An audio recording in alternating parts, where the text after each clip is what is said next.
the hard place. Like a wind from Goldland he sweeps by, blown far from his homeland in search of glory and honor. We walk in the garden of his turbulence. Hello and welcome to Movie Joust. My name is Jesse Nussman, and with me on the other line, they contain multitudes. It's fellow Atlanta film critics Josh Sewell and Jason Evans. Guys, welcome to our second episode of the week. I was going to say, it's been a long time since we recorded. You know, we're in different clothes now, as you can tell. A heads up to our listeners. Be sure to check out our other episode from this week where we discussed the new romantic drama Materialists, starring Pedro Pascal, Dakota Johnson, and Chris Evans. A little less jousting on that one, probably. A little less jousting than that one. I think I'm mostly a soft positive for us. But this episode, we are going to hopefully get into a bit of a heated argument. We are talking about The Life of Chuck, which is a new film based off of a short story from Stephen King. It is directed by Mike Flanagan, who, for my money, has been one of the more interesting horror filmmakers of the last decade. Most people probably know him for his Netflix work like Haunting of Hill House and Midnight Mass, but he's also done a number of other great horror movies, including a couple notable Stephen King adaptations of He's Dr. the Stephen Sleep. King whisperer at this point, isn't he? Absolutely. Kind of. I mean, isn't he basically in charge of, like, all the next Stephen King adaptations are going to go through him, and he's going to just do Pretty a much. Stephen King universe? I mean, and why shouldn't they? He's done a really good job with all the stuff he's been in charge of. So, yeah. Yeah. And So- I really appreciate that he's, you know, to kind of get into what we're talking about, he seems to be drawn to the stuff that on paper should be unadaptable. There's no reason a Gerald's Game movie should exist. You know, that is a movie that takes place with one woman trapped in a room by herself with her thoughts. He makes that work. Your opinion may vary, you know, but Dr. Sleep is a sequel to Shining the novel and Shining the movie, which should not be a thing. Like, those are dramatically different works. He manages to make Dr. Sleep a good sequel to both. And Yes, so, I would preference see the director's cut if you can. Like, as someone who was sort of frustrated by that movie when I saw it in theaters and then watched the director's cut a few years ago for, like, Halloween season and was like, oh, this, like, way more, like, this totally fits into all of his other stuff and is way more the pace of, like, his Netflix shows. Yeah, Mike Flanagan needs room to breathe a little bit. Yes. You know, and so when I heard that one of his next projects was going to be The Life of Chuck, as someone who has read The Life of Chuck, I'm like, you can't do that. Like, as someone who read the story, I was like, you can't turn that into a movie. And again, we're going to get into it, but yeah, dude did it again. Yeah. You know, I'll also, I want to add one thing really quick, which is that I always find that Stephen King is better when he's not doing just straight horror. Interesting. Like, his most interesting stories and far and away the most interesting, best adaptations of his stories into movies are things like The Green Mile and The Shawshank Redemption and Stand By Me. Stand By Me. Thank you. I blanked on that for a second. Which are not hard. There may be some fantastic elements to them. Certainly The Green Mile has a lot of that. But it's not... Stephen King's known as a horror guy. Life of Chuck isn't horror at all. No, it's more in the vein of those three other things that you mentioned and sort of like, you know, kind of in trying to describe it to people, which I'm going to do a bit of a cop-out and say, Josh, since you're familiar with the story, why don't you attempt to give a summary of what this is? Because modern fantasy, I think, has been the way I've sort of described it to people, but it's going to be a movie where I think for this episode, we can give our kind of initial thoughts here in a second, but I think we're really just going to have to throw up a spoiler warning and say, if you want to go in cold, which is maybe the best way to appreciate this movie, go see it, come back and listen to us, but this is one of those movies where you kind of can't talk about it without fully breaking down what it is doing structurally and how all of those pieces sort of fit together as a whole. So for those listeners, before you check out, I would say I would put this more in the vein of maybe like magical realism a little bit, kind of like The Field of Dreams.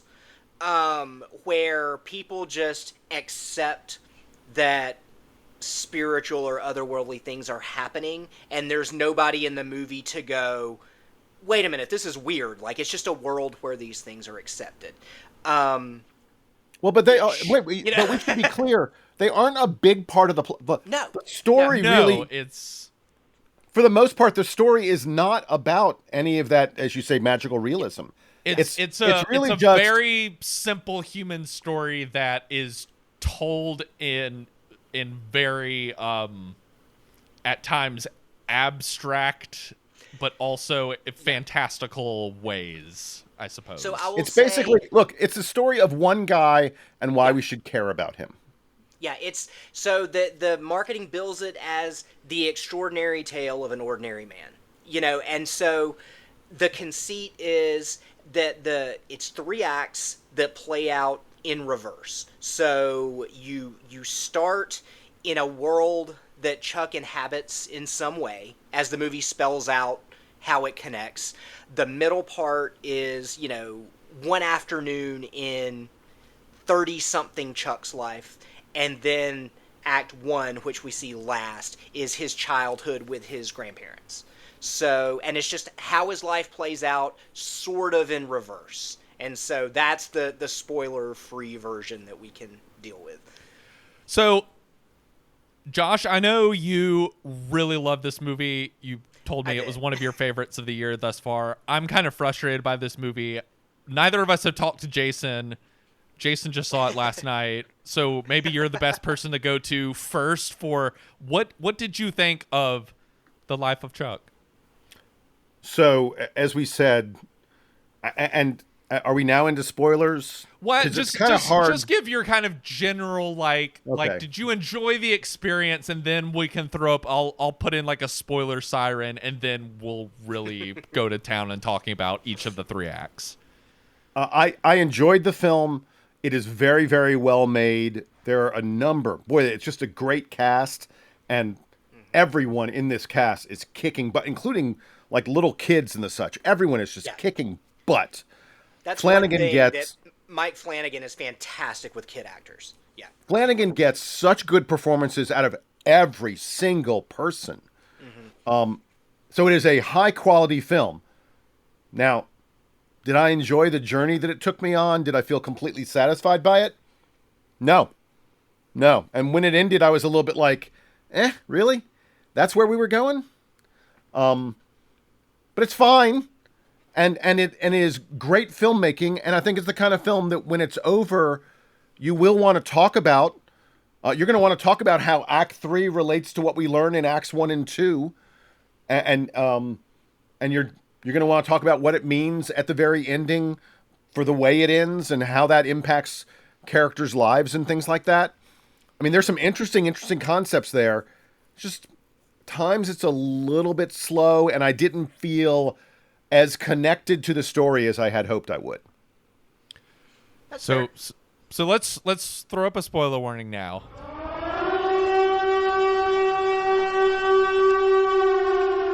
So, guys, I think maybe the best way for us to talk about this movie is to break it down into kind of the 3 acts. Would you guys agree? Like, let's talk about Act 1 first. They are 3 separate movies. It is 3. I mean, I know the same character. 3 vignettes that kind of end up commenting on each other and being kind of, as Josh said, a portrait of like one person's in a little. existence. They barely comment on each other. I mean, yeah, they are not connected. That's what we can kind of debate. So, yeah, I was gonna say we can debate on that. Yes, I maybe am weirdly like with Josh of like I think they do all connect, but the way they all connect, I don't think I liked very much. So I'll talk about the first section which largely doesn't focus on Tom Hiddleston, who's in all the marketing largely? And is the titular Chuck. Yes. He's barely in it due to other than some his presence sort of hovers over it because there's all these signs everywhere that it's just like, thanks Chuck for 39 great years, and all the characters are commenting like, who's that guy? He's like, what? Yeah. Is it a banker? But it, they largely aren't paying attention to it until towards the end of this first act. but mostly we follow Chiwetel Ejiofor and Karen Gillan, who are playing their exes. Chiwetel Ejiofor is a high school teacher. Karen Gillan is a nurse or a doctor, I believe, and they are going. No, she's a nurse. She's a nurse. Okay, so in third act, that is actually the first act of the movie, the world is kind of falling apart, and it's very present to a lot of the characters that. Wait, did you say kind of falling apart? The world is ending. The apocalypse is happening. The apocalypse is happening. California is like sliding off into the ocean. The internet is down. There's no more Pornhub anymore. And I thought was one of the great moments in the movie is them explaining that. And over the course of this first act, you gradually learn that this whole world is, in a sense, all happening inside the head of this man, Chuck, because there are eventually these cutaways to seeing Tom Hiddleston, looking like he's dying of cancer in a bed, and that cutting in between as the stars in the sky are completely shutting off as though they were stage lights and things like that. What did you guys think about this first act of the movie, which I think is really meant to, it's meant to symbolize kind of all of these people are essentially just sort of figures and experiences that have happened in this guy's head, and this idea of inside all of us is this collection that's this little world of things we've seen and experienced, and that just sort of all going away as this person is dying. Yeah, I would say I think if you try to literalize it, and again, when we talk about it out loud, sounds ridiculous. I would argue that it's more of an emotional revelation than a literal one. This idea that when we lose someone in life, we're not just losing their physical presence, but the entire inner workings of who they are, and what that must be like from the inside. That, as this person is leaving the earth, so is their personality, so is their sense of humor, so is their sense of whimsy, so are all the ties they have to other people. So yeah, your mileage may vary on how well Flanagan executes that metaphor. It's coming straight from King. That's straight from the novella. I think, not to speak for King, I would never do that, because why would you? The fact that he's able to work all of these different narrative conceits into a novella that's less than 100 pages, I think might have been the intent of the writing exercise for you. How can I encompass the epicness of who every person is in such a relative small space of time, which is what life is, and so I appreciated it, while also acknowledging it's not going to be everybody's cup of tea. But the fact that, in the other acts as it plays out, Flanagan sort of peppers in appearances by people that you thought were unconnected, but then you see how even somebody that you meet relatively briefly technically becomes a part of who you are. Mm-hmm. Jason, what did you think about Act 3? So Act 3 almost plays at times like a horror movie. Oh, yeah. Mm-hmm. And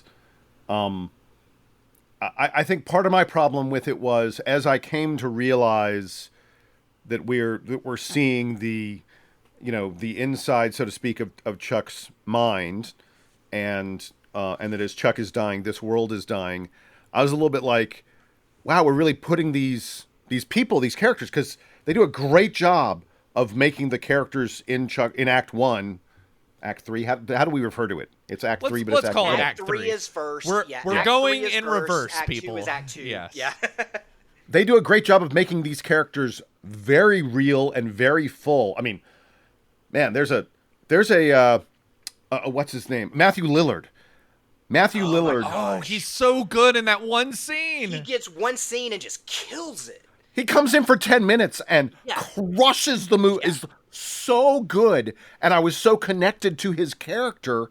For that matter, Carl Lumley comes in and also has just a great character, and you're on board with what they're experiencing. And then the film undercuts all that and is like, no, they weren't really suffering. They weren't really, like they're not real, so to speak. And that bothered me because I liked those characters so much. All those characters. Flanagan, as we said, does a great job with these actors and these characters. And the film sort of pulling the rug out from under all of those. It just, again, it took me out of the theater for a moment. I get what they're trying to say. I understand as Chuck is dying, his memories and his notion of all these different people he's met throughout his life, the multitudes, is dying with him. And that's very sad. But again, all I can tell you is what I experienced in the theater. And what I experienced in the theater was a little bit of frustration. Like, oh, wait, none of that really mattered? Or was any of that, what am I supposed to feel for them? It's weird for me because I would say, go ahead, Josh. I would argue it's not that they're not real, because we see in other sections of the film, these are very much real people. Obviously they're not real. Yeah, but to me that, as writers, we kind of know that feels like a writerly thing as well. It's like, if you're writing a short story or you're writing, whatever, and you're creating these characters, yeah, they're technically not real, but there's a part of you that believes they are in the writing. You're breathing life into these characters. And it's kind of what we do with people anyway. How often do we build a version of someone in our heads that ends up not matching who these people are? And so that's a part of our inner life. Is like, how many of us in middle school or high school, which the movie kind of gets into, has a crush on a girl that you're in love with and you think she's this, and then you're like, oh no, wait, this is not who this person is. I've made a completely fictional version of this person in my head. And so that was my take on it. I like that idea a lot, but I sort of feel like my frustration with the first, like, you get to the end of that first third, this act 3, and you're sort of really disoriented, even though you kind of like, obviously, like, okay, this is all happening in his head. You're disoriented a bit in an exciting way because you're like, where is this movie going from here? Yeah. And I think it was sort of disappointing to me that, I think one of the things this movie is about, to me, is it's about this notion of we never know when we're going to die, and to sort of live the best life we can and enjoy life and enjoy the small things in life, until never knowing when that moment was going to come. And there was something this is going to sound a little pretentious or silly for me, or maybe reading too much into it. There's something about the, like, apocalyptic nature of that first third that made me think a lot about, like, the way that people kind of talk in our current world about, like, it seems like you wake up every day and there's a new kind of crazy thing happening in the world that you're like, I don't know, is the world actually ending? And then to have that feeling then come around to, at the end, being like, is King kind of just saying, like, yeah, the world might be ending, but, like, let's enjoy, like, what great memories we all had, which maybe to me as, like, a 30-year-old, I'm a little like, F you, dude. Like, a bit of just sort of like, I don't think, I'm not ready to just sort of like throw in the towel and be like, well, it was so great while we were here, being like, no, I haven't been here that long. Yeah, I was gonna say, I guess from that perspective, it's like, yeah, it's easy for an 80-year-old to say, right? You've lived your life. Right. I could see that, but I took it to be more of like the feeling we get when we lose somebody close to us, that that we're looking at, towards the end of that section, we're seeing Chuck's wife, that's the only time we see her in the movie. We're seeing Chuck's son, that's the only time we see in the movie. That when we lose somebody that important to us, that it often feels apocalyptic. You're like, kind of like the Magnolia Frogs thing of, like, Paul Thomas Anderson has always said, like, that was of, like, it feels like something otherworldly happening when someone close to you dies. Of my world as I know it, life, my world from this moment on is never gonna be the same. And even if it's something relatively less dramatic. Like, I mean, like maybe, you know, you're riding your bike, you fall off your bike, you're in a fender bender or something. What happens to the world around you or to time when you know that you're going through something, you know, out of the ordinary for you? How many times have you heard, like, you know, the car crash felt like it was happening in slow motion, or it felt like a movie, or whatever? Like, it just, to me, was a way that King and Flanagan are commenting on how even things that happen every day to everybody can still have this apocalyptic quality. So, Jason, did you have any last thoughts on Act 3 before we go to the middle chunk of this movie, Act 2? No, I think I got it out. And Okay. I'll say this. I mean, I feel like I dumped on it a little hard. I really enjoyed it while it was happening. It was just that, again, toward the end of it, when I figured out what was going on, and then as I reflected on it, I was like, it just took me out of the movie to sort of think, like, does any of that matter? But that's fair. I get where you guys are on it. I understand. So Act 2 is largely this one afternoon in Chuck's life. This is where we get the most Tom Hiddleston. We also get, this is, even though there is some of this in Act 1, I would say this is when the movie really becomes just largely narrated by Nick Offerman, like reading Stephen King passages off the page, which, comes straight you know, from the book. Yeah. your mileage will vary on that as to whether or not you're just sort of like, I could just read an audio, listen to an audiobook, but at this point, but this one afternoon, Chuck is just sort of walking around while he's in town for a business conference, walking around what just looks like the Tanger Outlets. I don't know if that's supposed to be a town or something, but I was just like, is this like a back lot? Is this the Tanger Out? Like this doesn't. You're making me laugh so hard. Isn't that what it looks like? It was shot in a small it's shot in a small town in Alabama. Really could be a Tanger Outlets. It probably is. So he's walking around. He notices this girl who is just sort of, she has her drum kit out and is just sort of, you know, making music, trying to make a couple bucks. And he gets this feeling inside him to just start dancing. And we get this, I actually thought my favorite part of the movie is just this wondrous dance sequence number where 100% with you. It is such a good dance. Tom Hiddleston just like turns into Gene Kelly, and then he like pulls in this other girl who we've been seeing in previous scenes is like going through a breakup, and you get this long extended dance sequence that's electrifying to watch. And then, you know, they wrap things up, and, you know, him and the drummer and the other woman there have this conversation about like, well, what inspired this, you know, magical little moment to happen. I think this is probably my favorite section of the movie, if only just because that dance sequence is so fun and so electrifying. And like, can we please just get Tom Hiddleston in a musical at this point? Yeah. But I'm curious, what did you guys think about this? Did the intro of the Nick Offerman narration coming in more fully, did that bother you? Do you wish you got more Tom Hiddleston? What did you think of sort of this middle chunk of the movie? I'll say that I felt cheated to not have more Tom Hiddleston. How many lines do you think he has in this movie? Is it more than 20? Yeah, like less, I bet. Because really the major thing he does during this part is he walks and then he dances for a while, and the dancing is incredible. Yep. It is, you're right, Gene Kelly. It's like, it is straight out of an era that Hollywood just doesn't do anymore. Mm-hmm. And then they have a very brief conversation, which he isn't even really the lead person in the conversation. It's the drummer who takes the lead for the most part. And then he's not really in the rest of the movie other than lying in bed in a hospital for the most part. So I loved this section. I really enjoyed it. I thought it was great filmmaking. Like, it's filmed beautifully.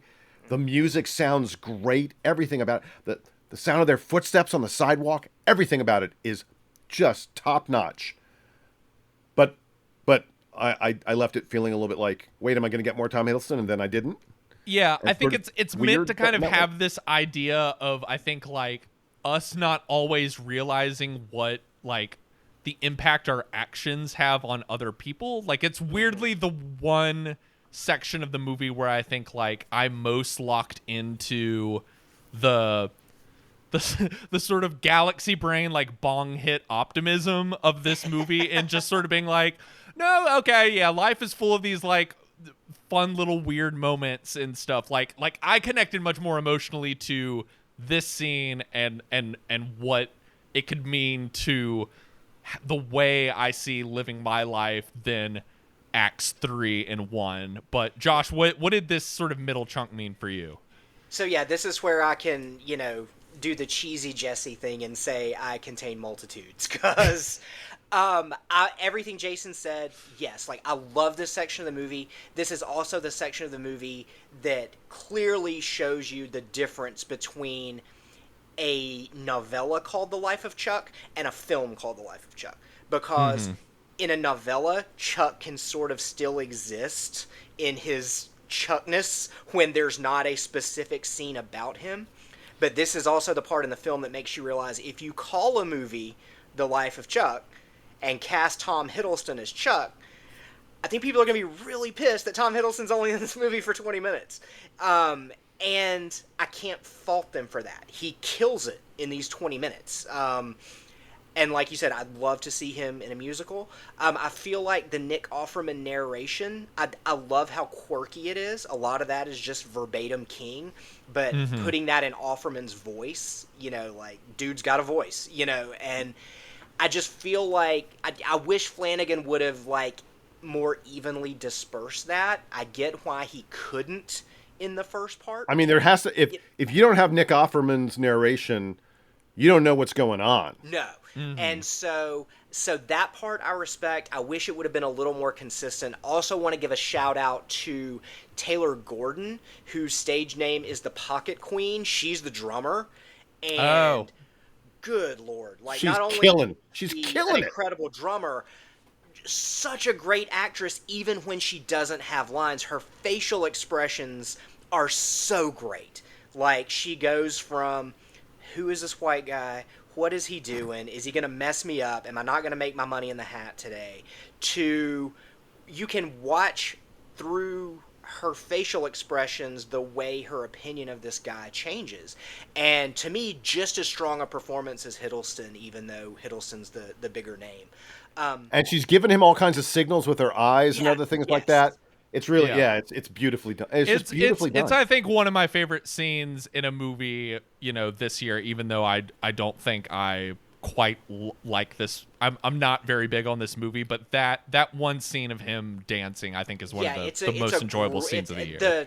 The middle section is by far the strongest aspect of the movie. Yeah, I would agree. So then we get to Act 1, the final section of it, which is really when we learn the story of Chuck's life and him as this child whose parents and his unborn sister, his mom was pregnant, die in a car accident, and he was raised by his grandparents, played by Mark Hamill and Mia Sara. Boom! Oh my God! The two like 80s people right here just sort of like, I mean, I can't deny I had a big crush on Mia Sara just watching Ferris Bueller as a kid, but it. So yeah, she looks great. She looks great here. I was gonna say, putting aside the fact that Mia Sara as a grandmother gave me an existential crisis, the math checks out. And I was like, Mark Hamill is so much older than her. No, not really. No. And the fact that she hasn't been in a movie in over a decade, came back because she's friends with Mike Flanagan and he essentially begged her to be in the movie. I need her in more stuff ASAP. She might I think she's a stronger actress now than in stuff like, Ferris Bueller and Legend. Granted, she's got more to work with here. She's not just like a cute girlfriend or whatever. Yeah. But yeah, like, we need more Mia Sara on screens. She's undeniably has a presence about her that you can't take your eyes off of her. Yeah. So this section of the movie, I think, is largely for us to get more explanation and more understanding into, like, okay, all of these things that we've seen before about Chuck and, like, his ability to dance, these people that we saw as sort of figments of his imagination or figments of his sort of inner psyche in part 1. Like, where do all those people come from, and like where does all this experience that King is sort of abstracting actually come down to? Like, how do all those little things add up to us at a young age and create a sense of self?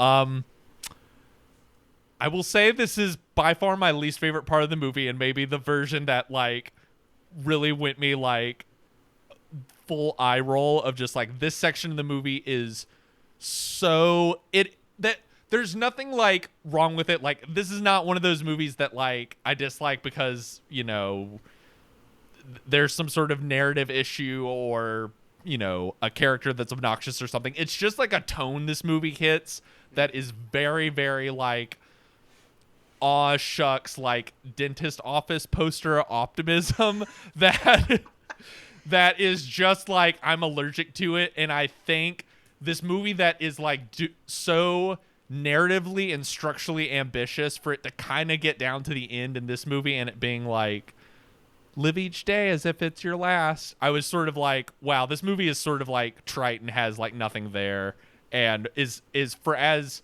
much ambition as there in is how it's constructed. I sort of found myself kind of like a little hungry at the end for something that was a bit more eye-opening and you know, inspiring. But tell me what you guys thought about this last section that also features a lot of dancing, but a lot of like middle school dancing, and I'm also very curious to hear what you guys think about a very curmudgeon-y Mark Hamill performance that seems to be quite divisive. Go for it, Jason. So I'm going to jump to the end of the section. Mm-hmm. There's this sort of MacGuffin throughout this entire section. You can say we're in full spoiler territory. Yeah, we can spoil now. Yeah. All right. You talking about the attic? The room in the attic. Yeah, the attic room. Yeah. And what's in the attic room is the MacGuffin that is sort of, I don't want to call it the driving force. It's not the driving force of what's happening in this section, but it sort of hovers over a lot of it. Mm-hmm. And at the end, you get this, I guess you see people dying in there or something like that. I think that's sort of the idea. And Chuck goes in and he sees himself. He sees dead people. Yeah. Yeah. Yeah. Well, but he sees himself, and he sees himself.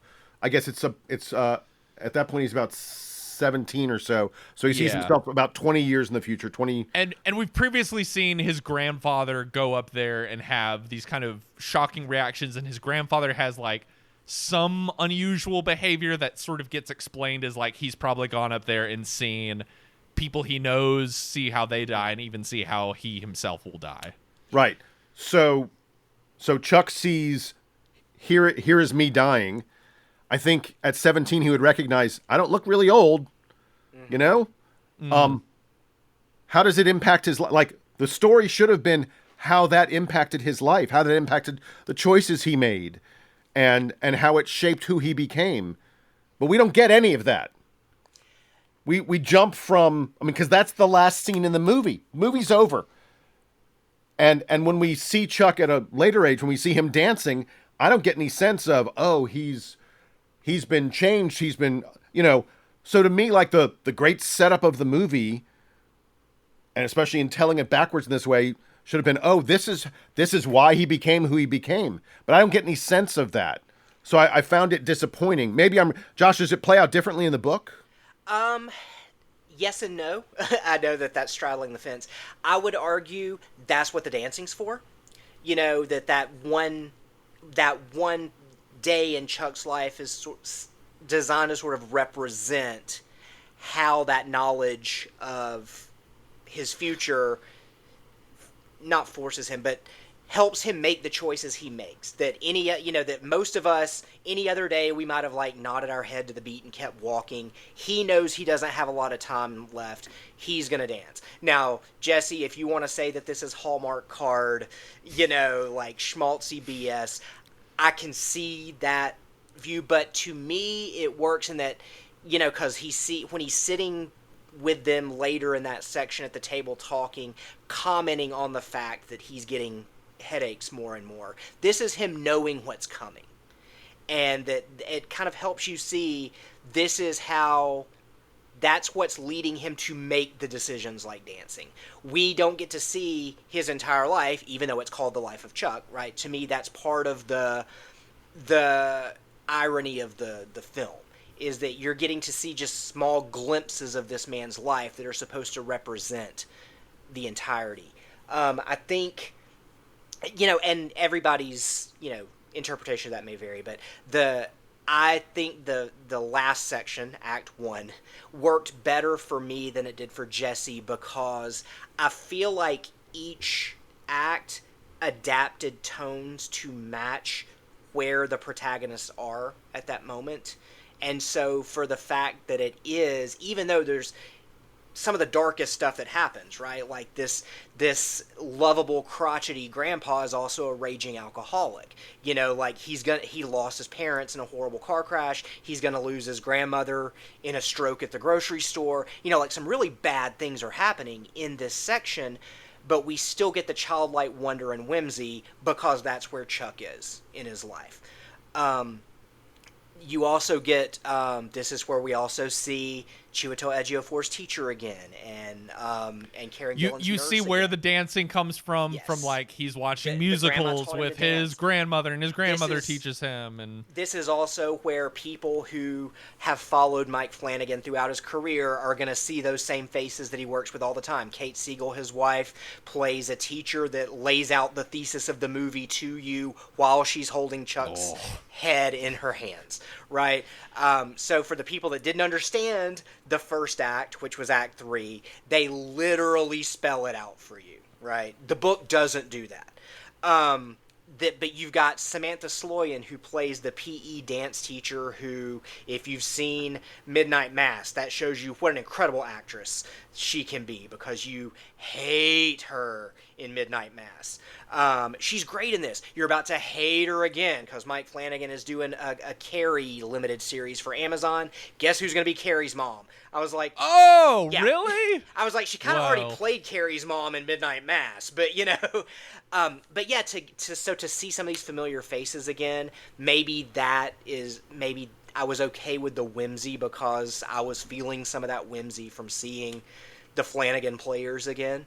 But to me, the childhood Chuck scenes are very much Green Mile King, very much Stand By Me King. That's where, and so if you feel like those films juggled those things well or not, that may influence your opinion on how well that segment works. But maybe this might be a good time to get into Mark Hamill's performance, which I thought was fantastic.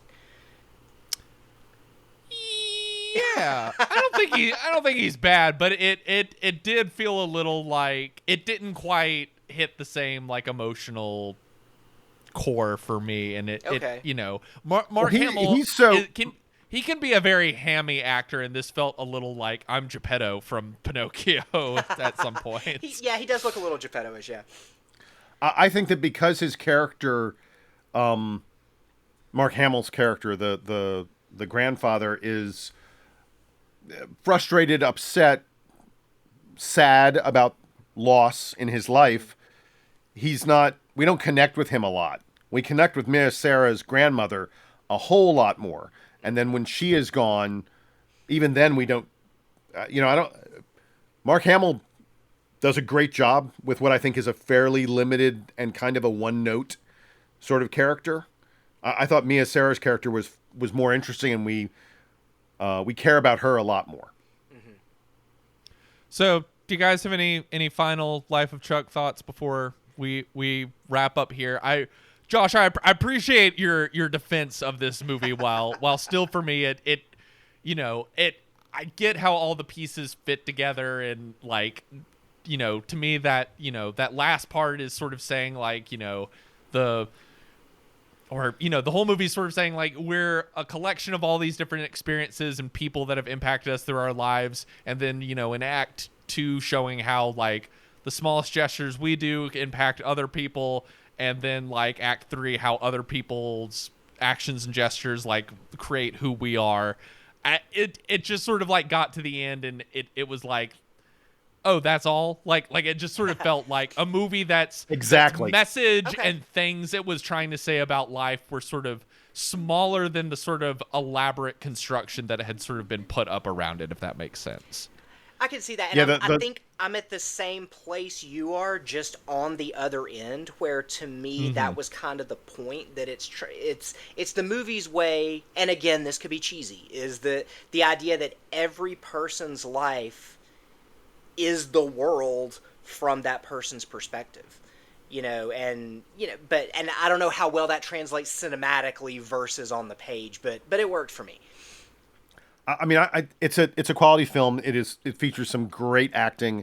It has a number of scenes, individual scenes that are just absolute bangers, and we've talked about most of them. I don't know that the sum of the parts is greater than the sum of the whole, so to speak. Because there are just some things about that left me a little bit like, huh, really? I'm a little shocked that it won the audience award at TIFF, because it just doesn't. It doesn't feel like a crowd pleaser. It doesn't feel like. Oh, see, I feel like this, but again, that's part of my criticism, is like almost like I kind of walked out and was just like, well, that explains why that movie won the People's Choice Award at TIFF, which isn't always a badge of quality, I would say, but it is like you said, I think a badge of a kind of like uplifting crowd pleaser, and like I get that this is a kind of movie that like makes you want to like go out of the theater and be like, wow, I'm gonna live each day and appreciate the magic. I will look at the stars, this bush, the birds, and I will change everyone through my whimsy and my presence, even the person bagging my groceries. It's I can see it sort of giving someone that thing. So I'm not as surprised by that as you are, maybe. You're just a cool, hip youngster. You haven't lived your life yet. No, I'm just kidding.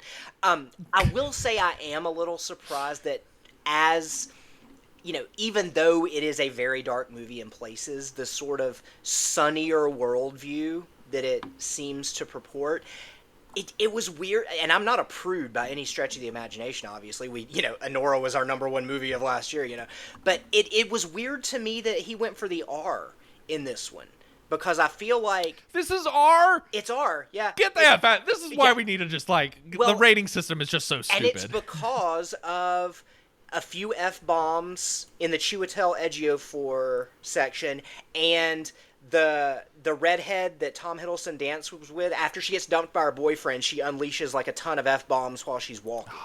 And I'm clutching my pearls now.